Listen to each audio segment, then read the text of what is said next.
She is the president of YEN, Youth Express Network, but of course you already know that. And this is me, Lorena. I am, who am I?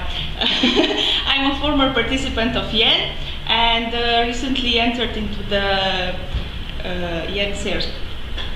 So, Mirela,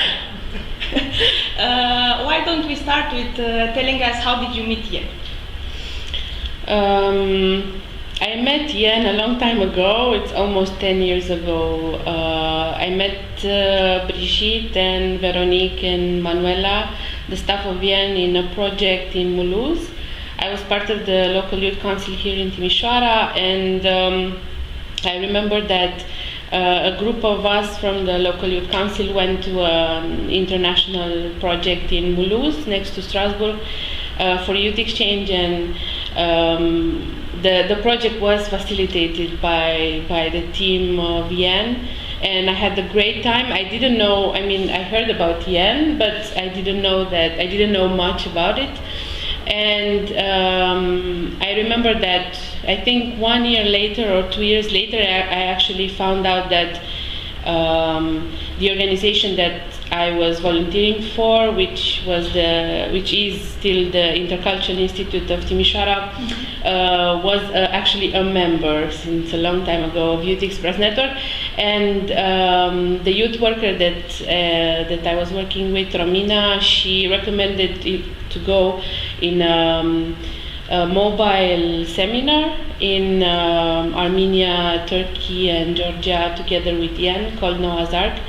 And that's how I officially met YEN in that project. So it was a YEN project there, and I had an amazing time. I remember it was on intercultural dialogue and street animation and traveling in Turkey, Armenia, and Georgia together with a group.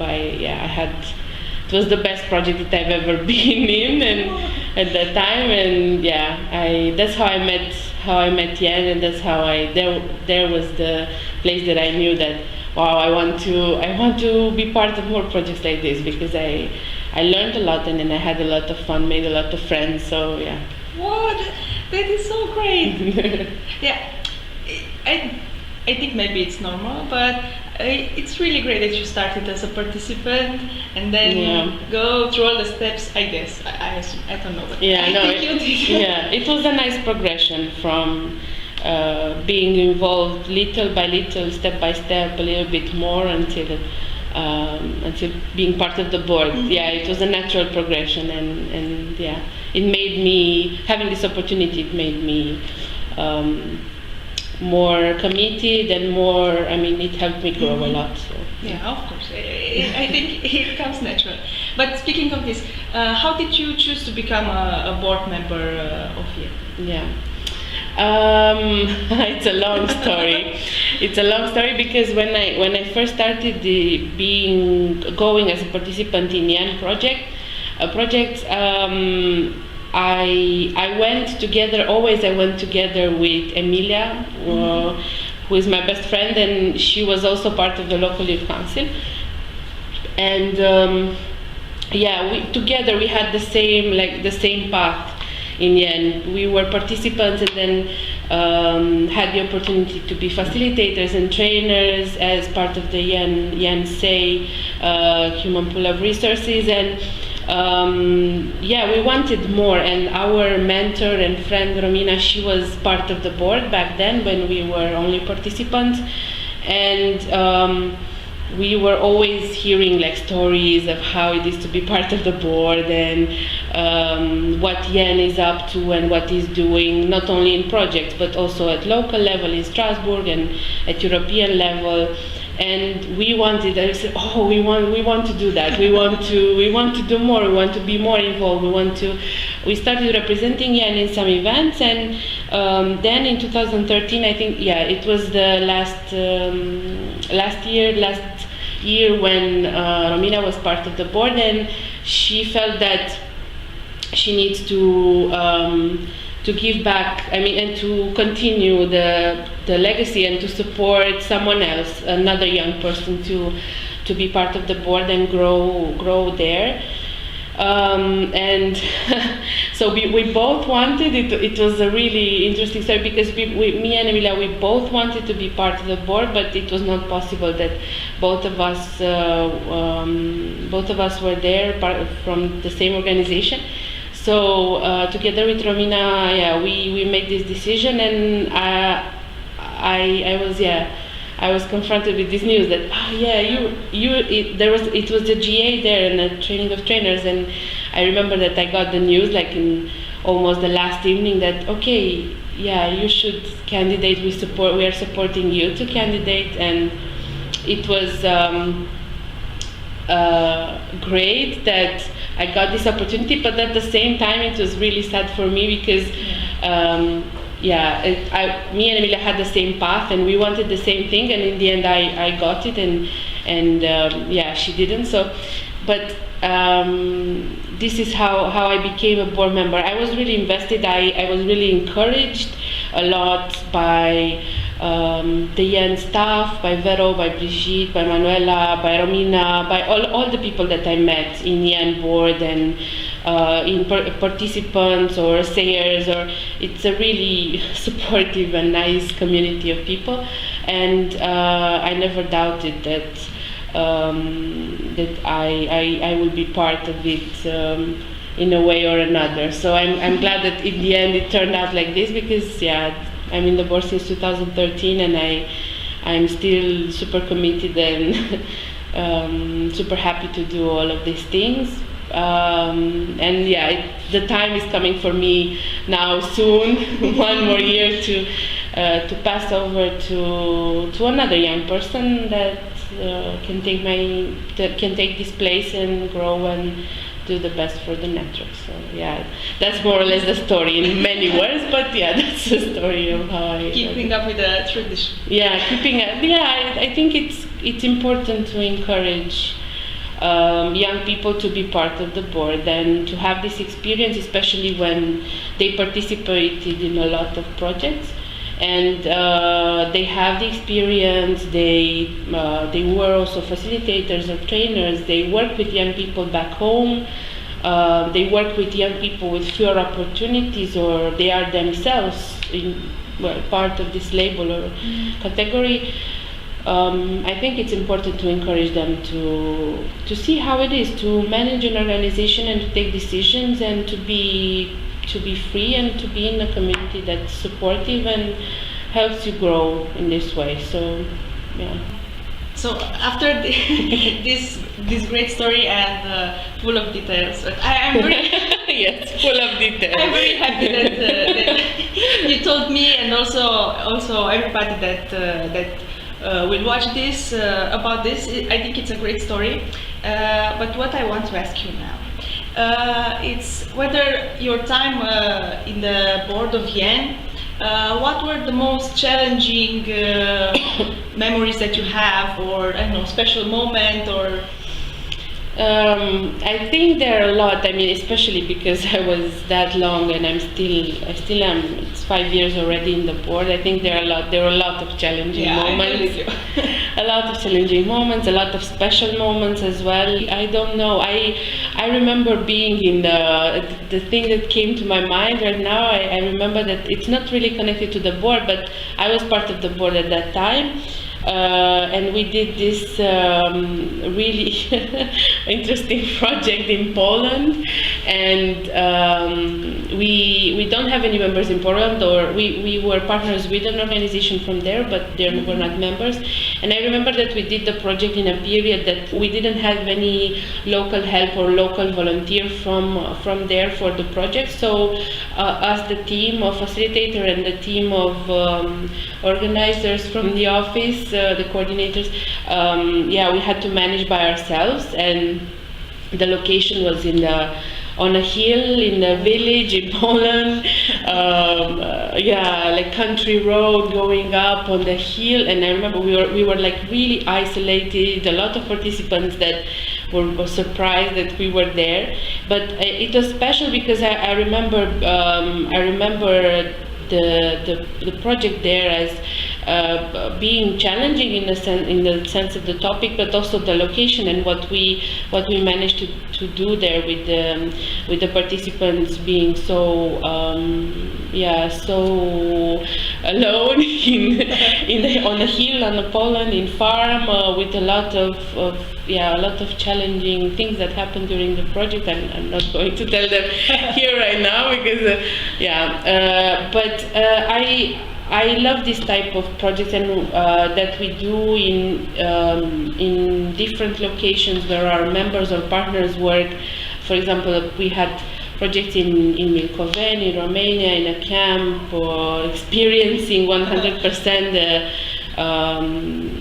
the country life, the rural life of Romania, together with chickens and sheep and cows on the roads, and doing the training of trainers at the same time. It was really special, and I think that being part of the board and getting to decide a little bit on the path that we want to take as an organization and do this kind of projects, I think it's quite special for me. And one more special thing, I'm talking too much, but it's great. A special thing is for me right now, because I'm in this period where I have one more year of my mandate and I have to step down afterwards, is to see my path in the board. To look, when I entered in 2013, I was the youngest one. We had in the board people who were quite experienced, and I learned from them, and I learned from them a lot. I got a lot of support from my organization back home, from the Intercultural Institute of Timișoara, and now I feel that I'm in the position that I saw these people that I was in the board back then, super experienced and ready to share with the new people who join, and to encourage the new young people who join either the board or projects to support them. I was supported back then, and now I see this parallel that it's my turn to do that, and I feel a little bit old, but old in a sense of experience in Yen, and quite privileged that I got the chance to do that. This is really special to have. So speaking of the board, now besides your role, how do you see the board's main role? Well, the role of the board in Yen, I think it's important because we are a youth organization, and this board ensures that we are managed by young people. It's true that in the past it was not necessarily the case all the time, but it was also a consequence of the type of activities that we were doing. It was focusing a lot also on youth workers and social workers. So it was natural that youth workers and social workers, who can be any age, to be part of the board.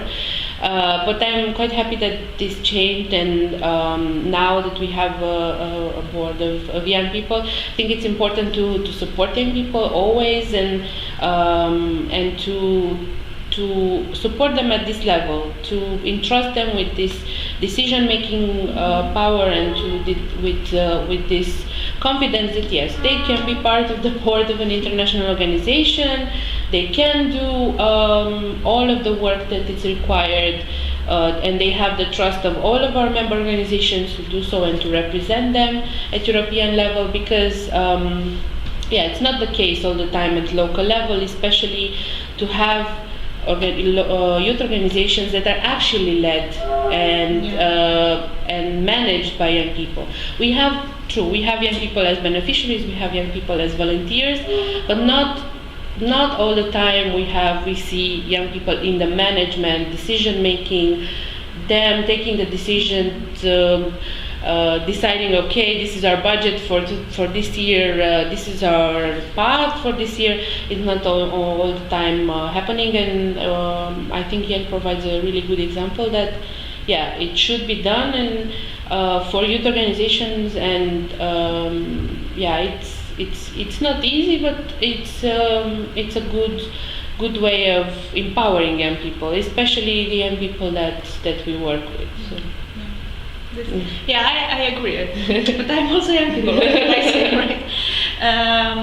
Mirela, right now, what are you doing? What are you, I don't know, working with, about, where? In my life. In your life, in your other life, not Yen's life, the other one. And also, if, and I'm sure it did, but how did Yen impact you in this way, or in a personal way? I remember that when I candidated, I don't know if it was the last time or the time before, I said in my speech towards the General Assembly of Yen, I said, Yen is my second job. I know that the board is volunteer, it's a volunteer-based board in Yen, but I consider it as my second job because I take it very serious. I'm really passionate about it, and my heart and soul is here in Yen. That Yen is my second job, but my first job, and the thing that I'm doing now at local level is I'm a youth worker and project coordinator in an organization called the Romanian Institute for Youth Development. I work with young people and coordinating projects at the same time. We focus more on participation and social inclusion right now, and maybe social entrepreneurship as well in the last years. The organization is developing right now, so we are still new, still trying to find our way. This is what I'm doing at local level, and I'm also a volunteer in the Intercultural Institute of Timișoara since 10 years already. But I help them with some things now and then, and still working with young people, hopefully for a long time, I hope, because it's my passion, and I really like to do this. So Mirela, as everybody knows, this is Yen's 25th anniversary. What would you like to say, transmit, wish for Yen on this very special year? What I want to say for Yen's 25th anniversary, I think that it's to be a strong network, a united network with bringing more and more young people who need it in this type of activities, and talking about and expressing about social inclusion and access to social rights, and being together. I think that being together means being stronger, means having a bigger voice, learning more from each other. So that's what I wish for Yen, to be together, to be strong and united, and to shake politicians up a little bit this year if possible, and to involve them more in our work. But happy 25th anniversary. I hope that this network continues to exist and to have a positive impact in young people's lives and in organizations all over Europe. Many more years to come. Okay, so I don't know, maybe a goodbye or something? Yeah, goodbye.